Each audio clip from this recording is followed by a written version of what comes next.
Hey everybody, it's October 1st, 2023, and if we look here at the trip on this bike, we have 200 miles on the trip. And I last set the trip when I installed these tires from Amazon. The cheapest set of tires you could buy on Amazon back in August 2023. And it's time for an update.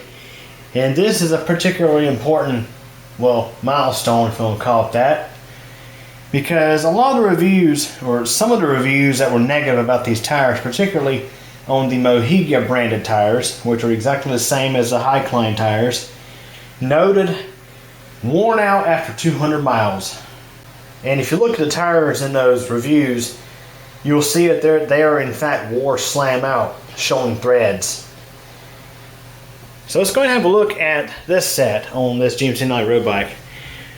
So the one that's important to look at is of course the rear, because that's the one that wears faster. And if you look here,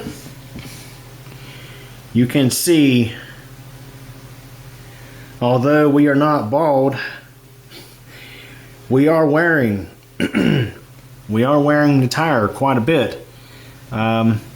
Now what gets me is if you look at the tire, you may be able to still make out a new line. Well, that's my nickname for the little line that you see on a new tire. But with this tire, you can see it's kind of, still there. But if you look at these treads, you can see that they're wearing down a little faster than what I'm used to with the set of road bike tires. They're not worn out just yet, but yeah, they're getting there. And that's kind of hard to tell on camera. It almost seems like, I think the light has something to do with it too. So they're not totally worn out, but you can see they are wearing. And I don't see this tire making it to 1,000 miles. If we're lucky to make it to 500 miles based on what I'm guessing right now. Let's look at the sidewall. So if you look at the sidewall of this tire, you can see how the threads are kind of, they're not poked out, but you can definitely see they are showing themselves through that rubber sidewall.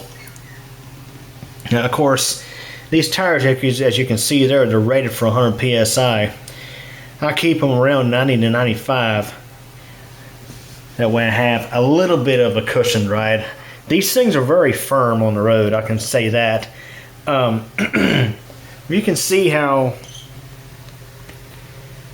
those threads, if you look here, you can kind of see it right there. They're definitely making their mark in the sidewall. And I think the reason why some people are wearing these tires out at 200 miles is it's almost like the threads in the tire are like migrating up due to the pressure and poking into the tread. And when the tread is pretty much worn down, those threads already begin to show even before the tread is completely worn off. I mean, I've had tires in the past where you would wear the tread completely off before you would see the thread show. But yeah, if you look around here, there was one spot on the tire, can't remember for sure where it was. You could almost see a thread. This might be it right there. See if I'm looking at the right spot here.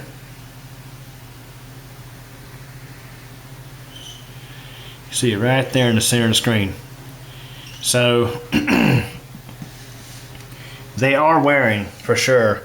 They're wearing a little faster than what I'm used to with tires. Now, of course, again, this set of tires was $23.99, and if I'm not mistaken, I think they are still priced at $23.99.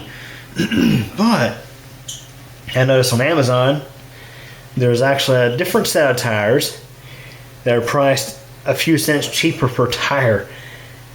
I may have to try them just to see how they do, see if they wear just as fast, see what kind of experience I have. So the issue with these tires, as other people have said, is the tread wears out pretty quick.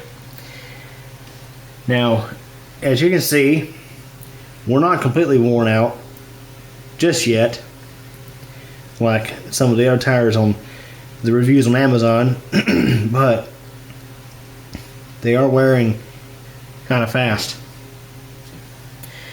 The other issue that I've seen is these tires, they're very loose set on the rim. I did not need a tire lever to get these on. Now, while that's not super unusual, matter of fact, I think I was able to mount my Surface Sika tires without a lever. These were so loose on the rim that inflating them was kind of a challenge. It was hard to get them exactly balanced, and they're not 100% perfectly balanced right now because these things, they set so loose on the rim, and if you look here, you can see what I'm talking about. Look how far that sticks up.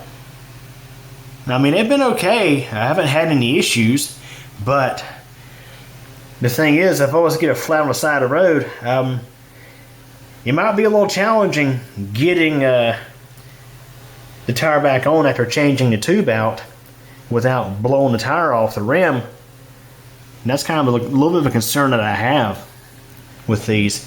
Now, for example, if we look at a side here, you may be able to see those threads a little better as I was talking about. See, that's another thing that I think some people were talking about was sidewalls not being the most sturdy on these. And again, if we look down here, you can see what I was talking about in regards to, you know, the bead kind of sitting up high on the rim, because these are a little loose, very loose actually. Now, as far as the tread goes, I think there's a possibility with these tires being as generic as they are, the company in China making these tires could be getting the rubber from a number of different sources.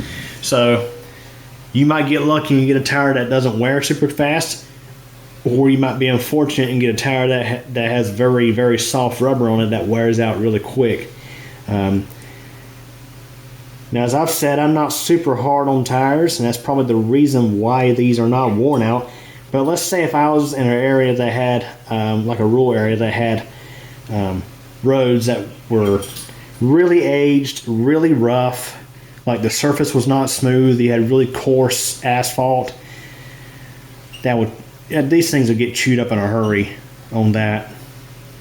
Fortunately, a lot of the roads around here are in really, well, I'm not going to say they're in very good shape, because there are some roads here that are not in the best of shape, but a lot of the roads here, the asphalt is relatively smooth. A lot of the roads here have been repaved within the last decade, so not super rough asphalt, so that definitely could factor in. Now let's go up front and look at the front tire. Now the front, they are a little dirty. You can see how the front is not really wearing much at all, but I mean, heck, it's kind of hard to really say. And if you look at it carefully, I mean, we still got a little piece of rubber here that still indicates that it's like a new tire, but it's hard to say for certain. Obviously, the front is looking better than the rear, but well, that rear is definitely wearing kind of fast. The sidewalls on the front tire look about the same, maybe not as bad. Obviously, the front tire carries a little bit less weight. As of right now, weighing about 180 pounds. The bike with accessories is probably up close to 30 pounds.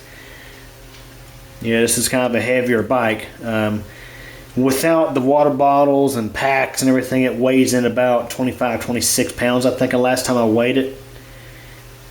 But so you got bike and rider, that's quite a bit of weight on this thing, on these tires, rider, especially that rear. So I think my verdict for these tires is my plan is I'm not going to do a rotation. I'm just going to wear the rear tire out, and when it shows threads, I'll post an update. And what I'll do is I'll take the front tire off, and I'll take my cutters and actually just cut it open to reveal the carcass and just the construction of the tire. I figured it'd be interesting to look at. And I also have an old Surface Sika tire that's kind of dry rotted. And probably what I'm doing is I'll cut it up in two, maybe in a separate video, just to show how it's put together. Now, one thing I should note is there's one thing in particular I have not had issues with that people complain about with these tires is blowouts or pinch flats. There were some reviews saying that these things they were having issues with them blowing out, having pinch flats, even at full pressure. Hasn't been the case for me. I've hit a few potholes, and there are some expansion joints on some bridges around here that are kind of rough, and I've hit them dead on, not intentionally, but it's what happens when you're riding at night. I mean, the headlight, which is, it kind of like this, can only do so much. Can't see every little thing. But have not had any flats, knock on wood. I hope I don't have any flats because I dread being on the side of the road trying to fix an inner tube with these tires because they are kind of loose fitting. The surface tires that were on here, not as bad at all. I've done 2 roadside repairs with the surface tires, and they were easy to mount back on the rim. These, however, as I said earlier, gonna be kind of sketchy, to say the least. So what I could do is when I wear these out, I could just throw the surface tires back on here, or what I might do is I may try that other set of tires I talked about from a different manufacturer, see how they do. There's also a set of tires that were priced at about $16 a tire, and people were talking about getting at least 1,000 miles out of them. So I mean, you get 1,000 miles out of a tire that's $16 versus getting 200 to 400 miles out of a tire that's $12. Obviously, the $16 tire is going to be a better value, get more of your money's worth. But there you have it. So this past weekend, I had the wheels off this bike. I had to repack the bearings on both the front and rear hubs, and when I had this rear off here, I was like, man, this thing is actually starting to get some wear on it. And again, as I said, it's kind of hard for the camera to do justice, but it's you can kind of tell there. It's when you look at the edge there and you look at the center, you can definitely see it. They're wearing for sure. So anyways, that is the 200-mile update on these tires. And as I said, my plan is to do an update when I wear the rear tire out. I might do an intermediate update somewhere in between. I don't know for sure. We'll see. But anyways, that wraps it up for this video. Hope you enjoyed it. Thanks for watching.